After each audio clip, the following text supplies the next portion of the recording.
What's up, everybody? Welcome back into the Play the Fights on College Football show. Another bowl game preview in front of us. Today, we are talking about the Rate Bowl. I don't know what happened to the guarantee. This used to be the Guaranteed Rate Bowl. I don't know if the company fell off or maybe it wasn't 100% guaranteed on your rates anymore with how bad inflation's gotten. But let's break this one down. This one's at Chase Field at the Diamondback Stadium. Awesome venue. We'll see how it goes between two good teams with higher aspirations and really what they panned out to be, I would say. Kansas State, Rutgers. Let's go to Jake first for all of these. Today is Sunday, December 22nd when we were recording this. We're going to give that disclaimer always because opt-outs happen by the minute, it feels like. Jake, tell us who's in, who's out for these squads in this bowl game as Kansas State stands today as a 7-point favorite. Yeah, I'm not going to go through an entire list, but for what you need to know, at least heading into this one for Thursday, both teams, their best players are arguably their running backs, you could say. A lot of comparisons between these two teams. 100%. On the Kansas State side of things, DJ Giddens says he's going to the NFL draft. I believe that means he's not playing. So he's getting ready for the draft. He's trying to stay healthy. He is not playing. Again, as you said, this Parks on Sunday night. Kyle Monangai is still in conversations about whether he's playing or not. What do you think conversations mean? Is it like, hey, throw me an extra $25,000 and I'll play this game? Do you think it has to be like that, right?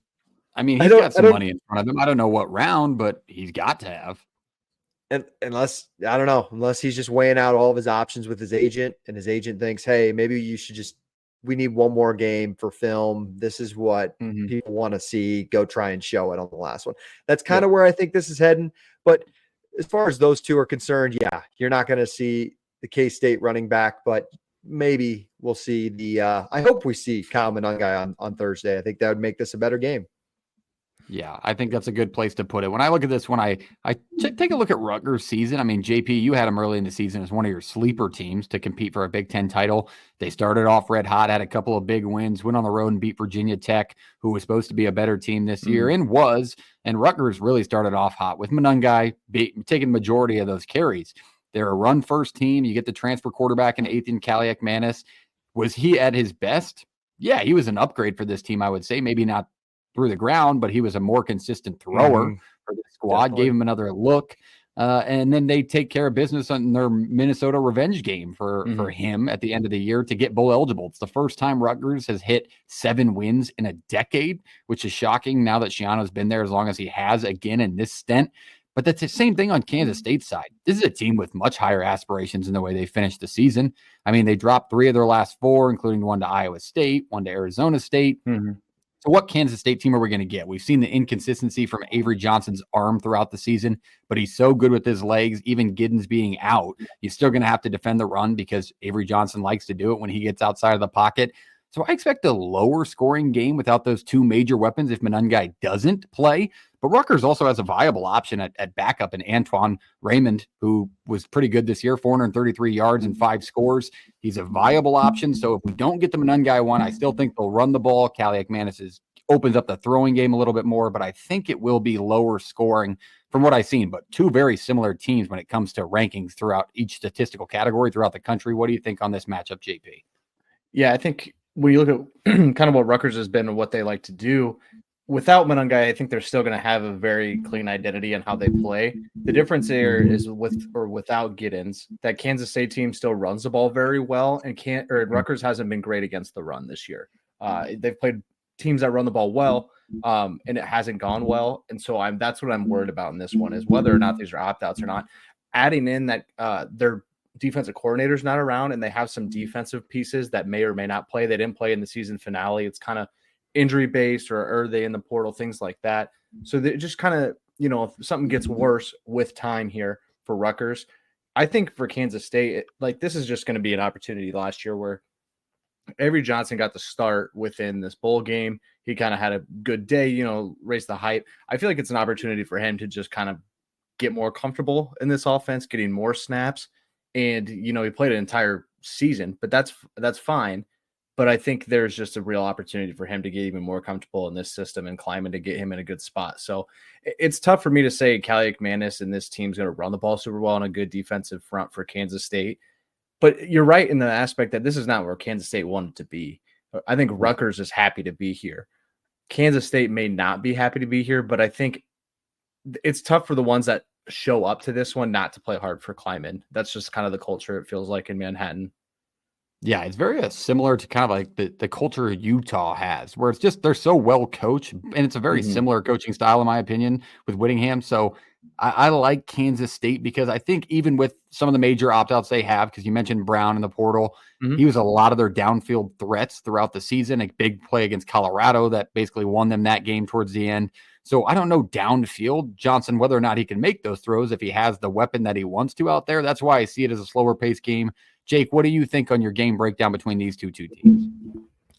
Well, I think JP made a good point in that with or without Monangai, I think the game plan and the blueprint for Rutgers is going to be the exact same. Yeah.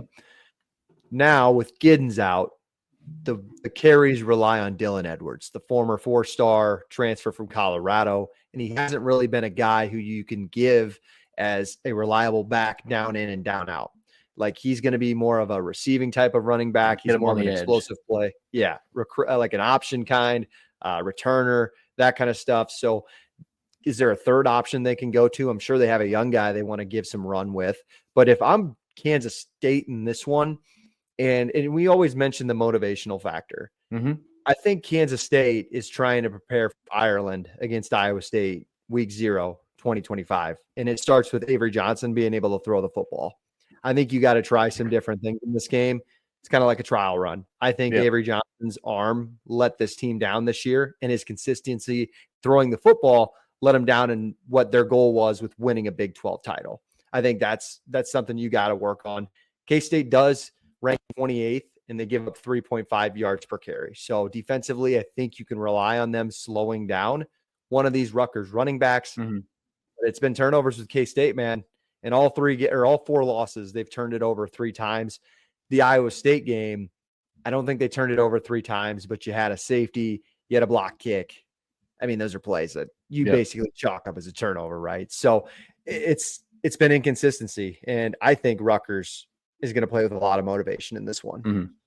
I think that's a good place to put it. Let's cap this one with our score predictions. Who wins the game? Who covers? Who's the MVP of it? Another piece to note quickly before we go to those is Shiano's an aggressive man when it comes to special teams. I look for either one side or the other to make a big play on special teams. If Rutgers can block a punt, take one back, or Dylan Edwards, who you mentioned is not the back that Giddens is, but he's still an elusive punt returner for this team. So if he can break one off, if they're trying to send the house, you never know. So Kansas State or Rutgers, big special teams play is definitely a prediction of mine. But Jake, what do you think score prediction wise? Who wins? Who covers? MVP of this game? Really interested to see what Rutgers offense we're getting, because that offense was very, very poor for about a 3-week stretch. They kind of played better towards the end. I think Rutgers will come out and play hard. If I had to take the spread at 7, I'd take Rutgers. But I think K-State kind of squeaks this one out. Give me like a 3-point win out of K-State. 24-21. I think it's kind of an uglier physical game. All right. I like that. What do you think, JP? Yeah, I'm going to go with Kansas State. I'll lay the 7 here. Not because Rutgers isn't going to be ready to go and like give it a real fight, but can't stop the run. Even if they want to work on things with Johnson, I think his legs mean too much. And I do like Edwards in that spot. So I'll take Kansas State here minus the 7. I think they win this one. Not handily, but comfortably. Like it never really feels in doubt, but they're not up 20, I think we're all going to have K-State on the money line. I like Kansas State to win this football game, and I like that late score or maybe that special team score later in the game to be the difference maker. I think 31-23, 31-21 Kansas State in this spot, and I think Dylan Edwards is going to be the difference maker because you lose Brown on the outside or Avery Johnson with his legs maybe, but I just feel like Edwards stepping up. Been waiting for the spotlight with Giddens in front of him, and he's still an elusive player and a 4-star recruit nonetheless. So that's just where I see it, but that is the Rate Bowl. We appreciate you being here. ShopNoRivals.com is our great partner. Check them out today. ShopNoRivals.com. They definitely have Kansas State hats out there. Avery Johnson wears them all the time. So give those a look and use the code PTFS when you check out at ShopNoRivals.com. When you find that premium collegiate headwear for free shipping, because we'll cover that for you. Great partners. Check them out today. Merry Christmas. We love you. Hit the like button. Hit the subscribe button. Jake, take us away. Play it.